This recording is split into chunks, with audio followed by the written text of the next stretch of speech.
we'll be profiling some of the people who are contesting in very interesting constituencies. Today, on the battleground, we focus on Sunyani East, where Kwesi Amaya-Tweme is the current Member of Parliament. He was elected on the ticket of the New Patriotic Party, of course, winning a majority of 14,935 votes to become the MP. He succeeded former Senior Minister Joseph Henry Mensah, who had also represented the constituency in the Fourth Republic Parliament on the ticket of the same party, 1996 to 2004. Kwesi Amaya-Tweme has now been strongly contested by Alfred Tuayebua, who is president of the Ghana Bar Association, Bono East and Ahafo branches. He's my guest today, and he's joining me via Zoom. Sir, thank you very much for your time this afternoon. Thank you for having me.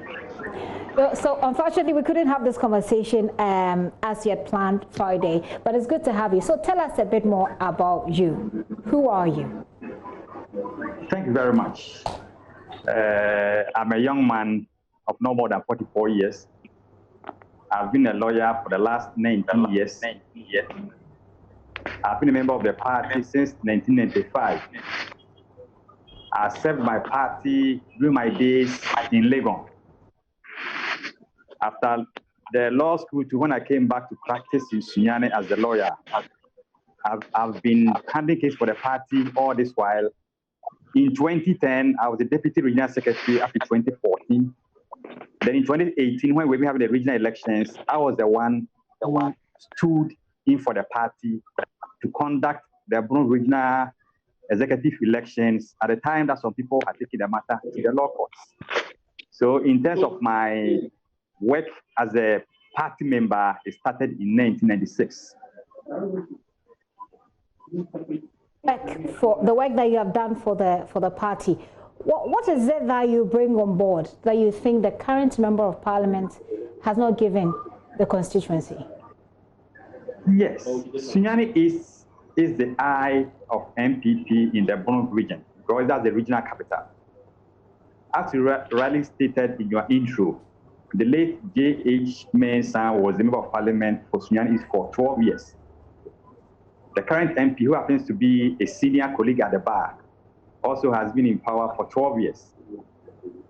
I think the constituency, as we have it now, is somehow divided. And in order to get a united front, I think I'm the right person to bring on board every individual. The constituency has a lot of youth electorates.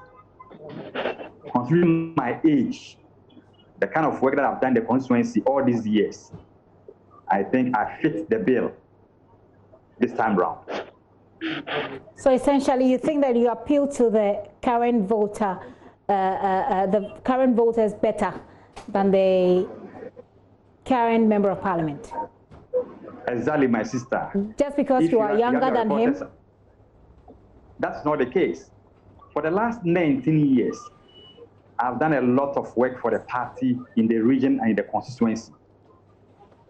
And the people in the constituency know that I'm one of the people that is able to get the blue color of the party, the blood is within me. In terms of my grassroots work, they know it. And having done a lot of work in Sunyani and with my contribution to the party in the constituency and in the region, I think I resonate more with them than any other person. Okay. Let me focus on the issues you want to tackle. What are what key issues have you identified in this constituency that you intend to tackle for the people or for the lives of the people to be better than it is at the moment? Yes, Sunyani is a constituency with not less than 80 to 100,000 electorates. Over 70% of them are youth. They are below the age of 35. A lot of them look up to some of us. We've been doing a lot for the youth in terms of mentoring them, advising them to do various vocations, also trying to offer help when need be. So in terms of the youth, I think my coming in will be like getting their own to be part of the system, and also my ability to also fight or others brought to bear. When it comes to women empowerment, which is something that I think we should be looking at, if you come to the central business area in Sunyani, you can find close to 70% of the people there who are traders being women. And I think that if we want to move our constituency forward, there's a need to empower our women. How do we empower them? Is it possible that we can have a means that they don't have what kind of standard they may have in their business? For example, financing. How are they financed when it comes to their businesses? How are they being mentored, those who go to school? I think that coming on board and all the people that I have spoken to, I know that those people who are the marketplaces will get the requisite help when need be. When you come to Sunyani, in terms of development, I concede that government upon governments have done their part. But if you go to the rural Sunyani, which is not the Sunyani city proper, it surprises you to know that sometimes if you go to some areas 10 minutes away from Sunyani, they do not have access to internet facility, even mobile telecommunication network. They don't have it. 5 to 10 minutes drive from Sunyani, the regional capital. So the rural constituency within the Sunyani constituency is an area that I think I should be tackling. We must bring them on board. Because you can't be in Sunyani be thinking that everything is Sunyani. We must be thinking about those outside Sunyani. Most of them are farmers. And these farmers, the only thing that they need has to do with agrochemicals, fertilizers, and the rest that they may need in beefing up their farming activities. Coming on board, I think I'll not leave them behind, because they are the people who are feeding the people of Sunyani, for that matter, the people of Ghana. To have these measures that I think, if I'm brought on board, definitely others also benefit. Okay, so if I got you right, you're looking at mentorship, especially for the youth, women empowerment, especially for traders, and providing them with some kind of financial support, mentoring of young people, especially those in school, and development generally. I believe you mean, I'm sure, infrastructure development in rural parts of Sunyani, and you talk about internet coverage, and then you talk about the farmers. I'm particularly interested in what you want to do about the farmers. You say that they need, fertilizers, etc. But people have argued that there is a lot of money to be made in this industry, and we leave it to people, we leave it to poor farmers who end up being poorer because they produce and it gets rotten. Do you have a plan for mechanization of these farmers who live in this rural part of Sunyani, for example? Exactly. I've gone around. I've been with people.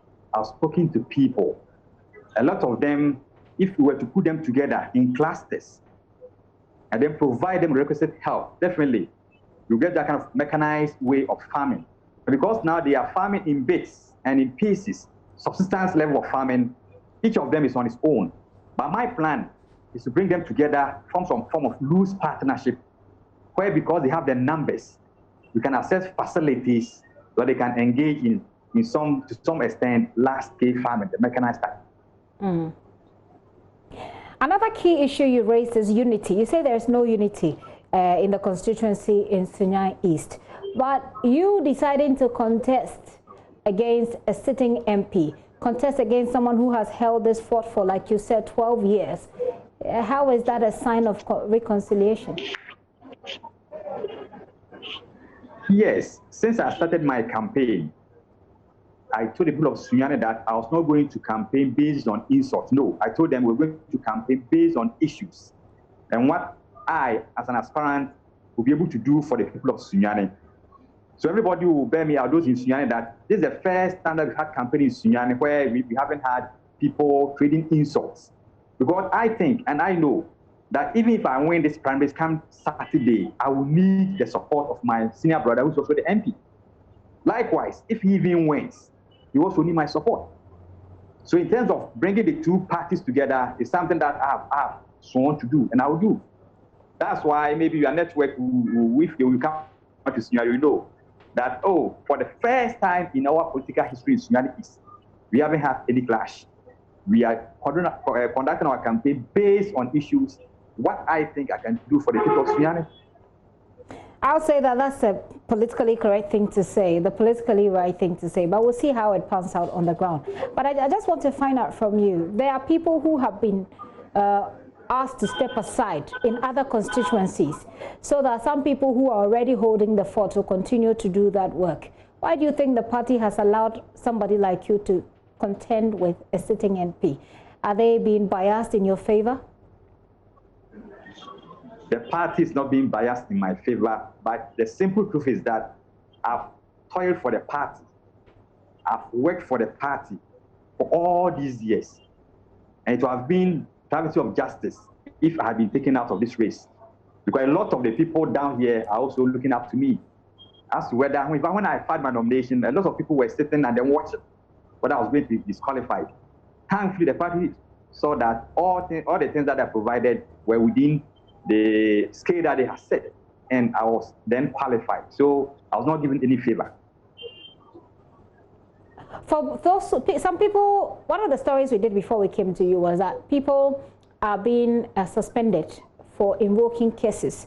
And the problem there is that their candidates were not allowed to contest. The party has suspended them. What do you say to that? Yes, I know it is not easy when you are the person that you support is suspended. It's not easy. I've gone around. Definitely the supporters will be aggrieved. But I think we live in a democracy that when you go and you are asked to step aside, or you are not even asked to contest and you are asked to go back, you just have to go back, look into the future, and maybe the next time that you come back to contest, you may be qualified. So I'll be advising those who be invoking cases. I share their plight, I share their pain, I share their concerns, but it's been done. And the only way out is that we should just hold on, let us go through this process, but also advise the leadership of the party to try to heal wounds. Suspension, we can do it. That's the first thing. But apart from suspension, there's a need to engage such individuals to bring them on board, because we need all of them. Come December 2020, we need all of them. Talking about healing of wounds and engaging, did you engage with the current MP on your plans? And what did he say? I did not do that. Okay. Don't you think it would have been good, since you are looking to push unity in the constituency, to engage him and say, at least you have done this for 12 years. Let me come in and try and deal with this. I mean, is this something that crossed your mind, at least? In all honesty, I know that my senior brother, who is also a member of the band, being the MP for the constituency, I knew that he was going to contest. And there was no way I could have spoken to him to say he should not contest. And I also made my mind to contest. So the only thing is that I decided to contest him, but not to antagonize him. And by contention, there's a need to engage such individuals to bring them on board, because we need all of them. Come December 2020, we need all of them. Talking about healing of wounds and engaging, did you engage with the current MP on your plans? And what did he say?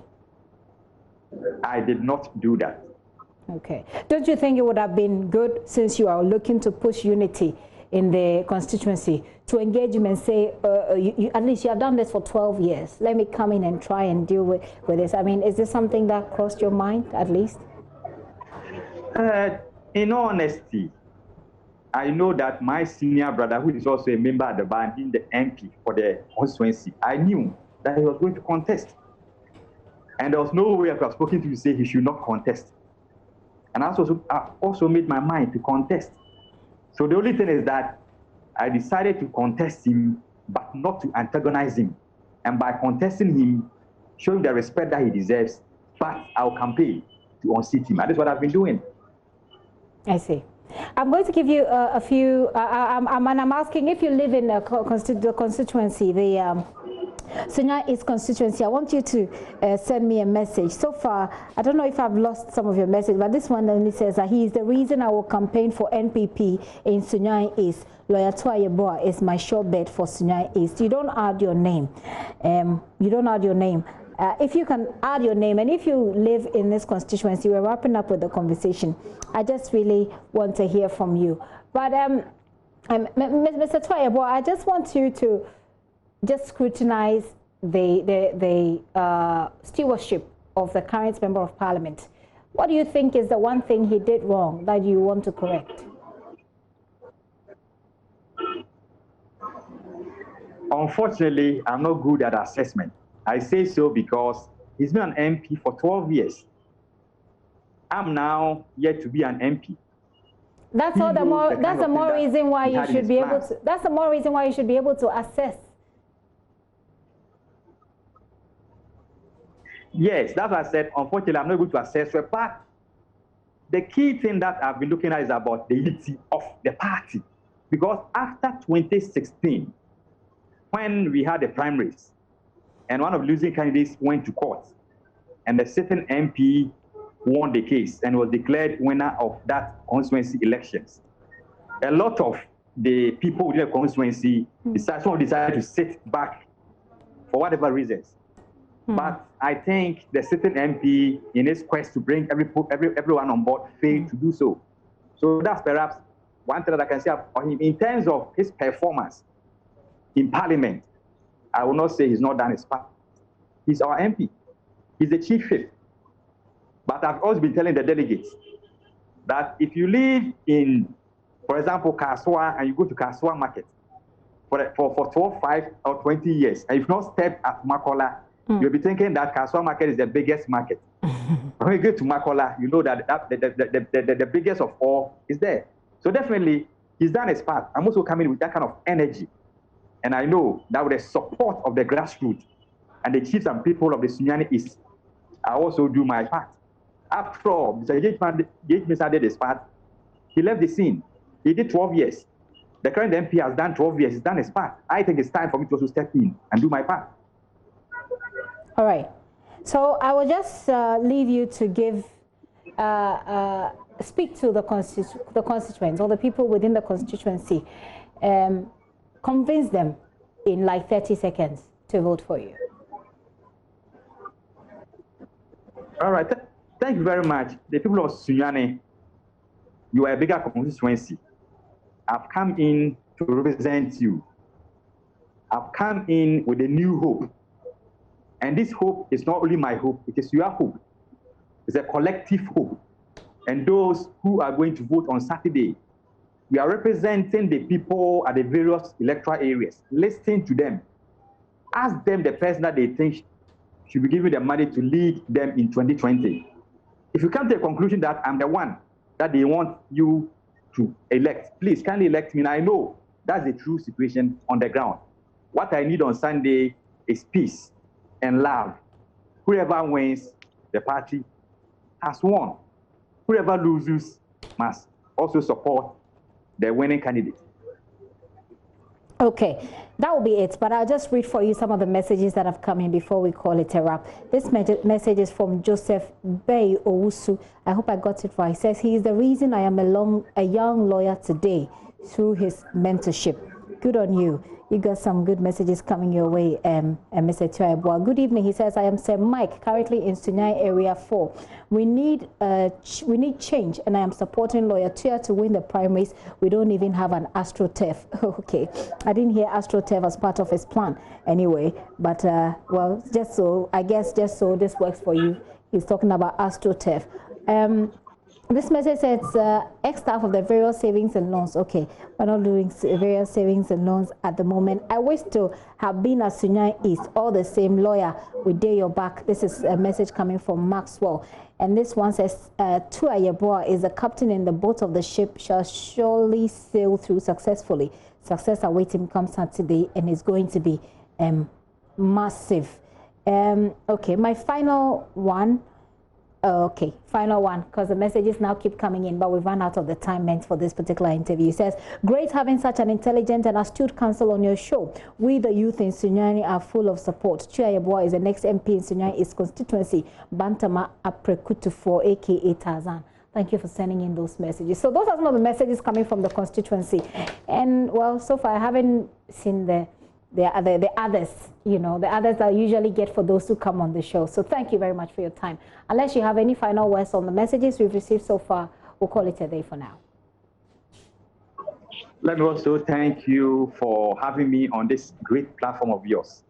You've done a great job, and I know that this is a starting point. Come December or January, you meet me in Parliament, and I'll come back to your show and we'll talk again. We wish you all the very best. We wish you all the very best.